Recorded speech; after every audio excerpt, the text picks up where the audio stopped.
जनगण मन अधिनायक जय हे भारत भाग्य विधाता पंजाब सिंधु गुजरात मराठा द्राविड़ उत्कल गंगा बिंदु हिमाचल जमुना गंगा उच्चल जलधि तरंगा 78 বছর হয়েছে মানে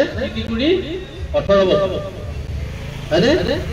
গতিকে তাৰ পিছত এতিয়া আমাৰ কোনে শাসন কৰি আছে আমি নিজে নিজে শাসিত হৈ আছে আমি